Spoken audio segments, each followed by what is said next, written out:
In 1970, Plymouth built just 14 Hemi Cuda convertibles. And today, one is worth millions. But back then, this wasn't a prize collector car. It was expensive, hard to sell, and caught in the middle of a changing America. As insurance rates soared and the muscle car era began to fade, many disappeared forever. Yet the few survivors that remained would become some of the most sought-after and legendary American muscle cars ever built. The most extreme Plymouth ever built. In 1970, Plymouth wasn't trying to build a collector icon. They were chasing raw dominance. The Hemi Cuda Convertible wasn't subtle, and it wasn't meant to be. Under the hood sat the legendary 426 Hemi, an engine feared on both the street and the strip, officially rated at 425 horsepower. Insiders knew the real number told a different story. But what made this car so extreme wasn't just power, it was placement. A massive Hemi engine stuffed into a convertible body already considered impractical for serious performance. It was loud, heavy, expensive, and brutally fast. Only 14 were ever built for the U.S. market, making it one of the rarest muscle cars in American history. Even back then, dealers struggled to explain it. Who exactly was this car for? The answer, it turned out, was almost nobody. And that's exactly what made it unforgettable. Why the Hemi Cuda Convertible was a sales disaster. By the time the Hemi Cuda Convertible hit showrooms, the world around it was already shifting. Insurance companies were punishing high-performance cars with brutal premiums, sometimes costing more per year than the car itself. Buyers would walk in excited, then walk right back out after seeing the paperwork. At the same time, regulators were tightening their grip. Emissions rules were coming in fast, and the days of unchecked horsepower were already numbered. Even Chrysler dealers, once proud of muscle car dominance, quietly admitted these cars were hard to move. And then there was the price. A fully optioned Hemi Cuda Convertible could cost more than a luxury home in some states.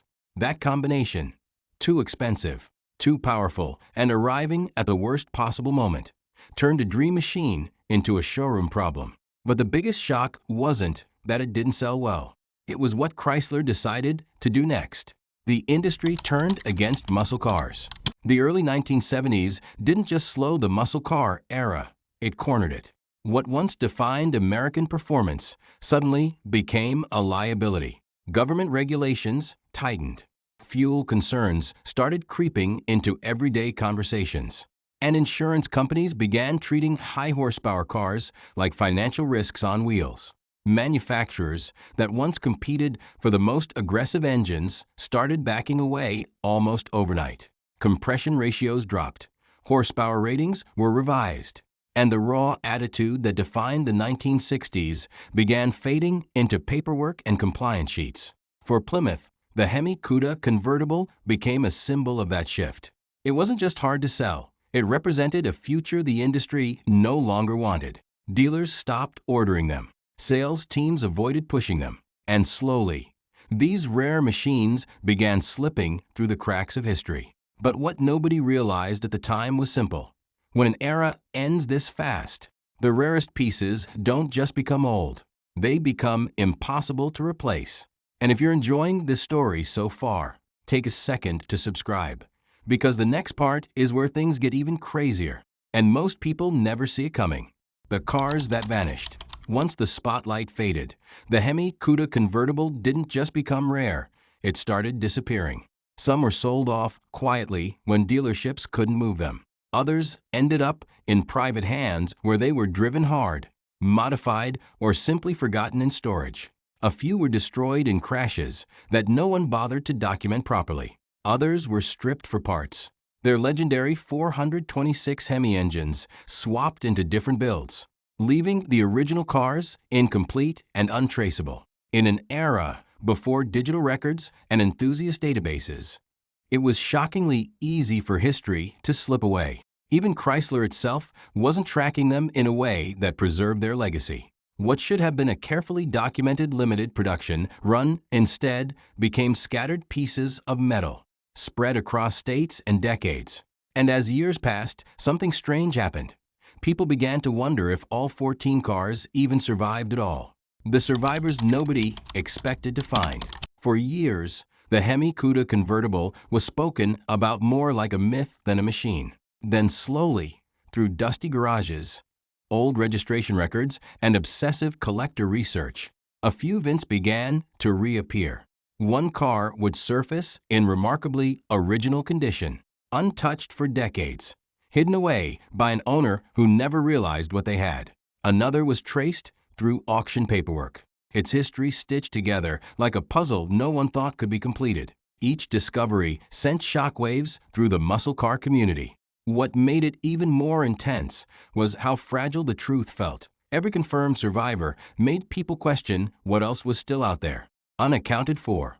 Some believed a few were still sitting in barns, waiting to be rediscovered.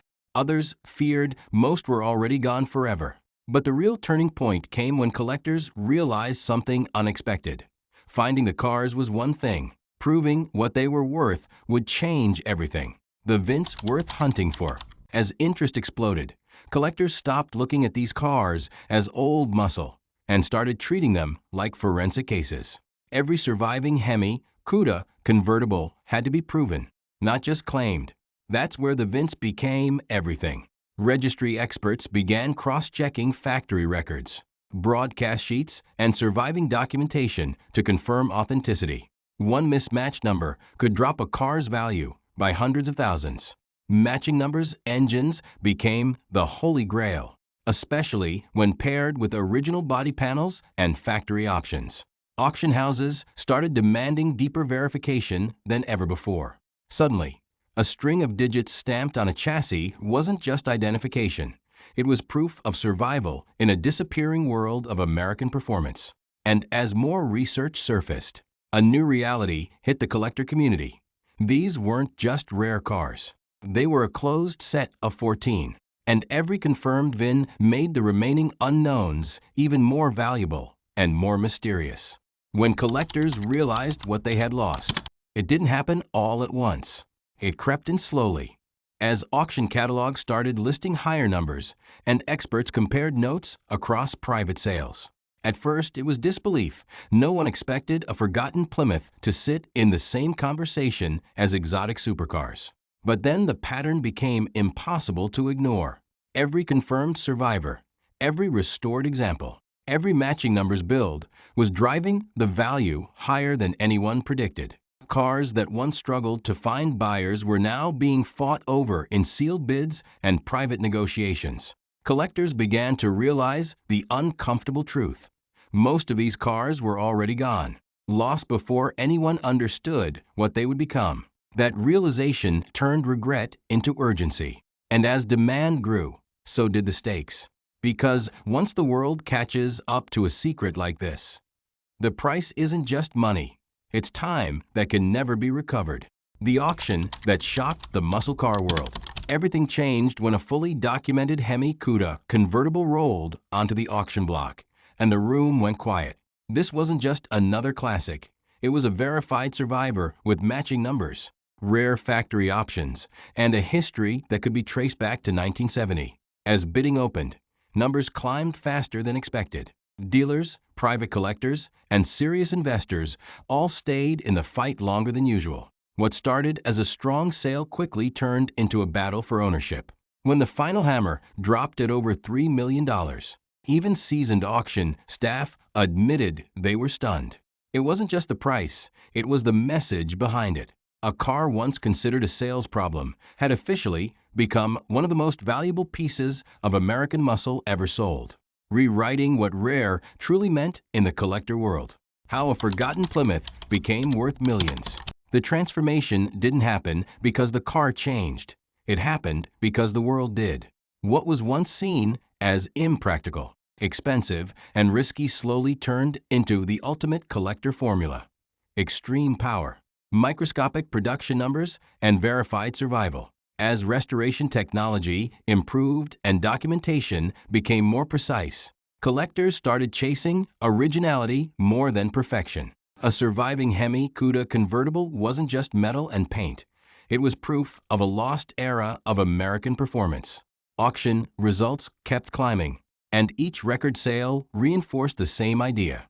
Scarcity creates value, but history creates obsession. The fewer examples that remained, the more the market was willing to pay to own a piece of it. In the end, this wasn't just about a car gaining value.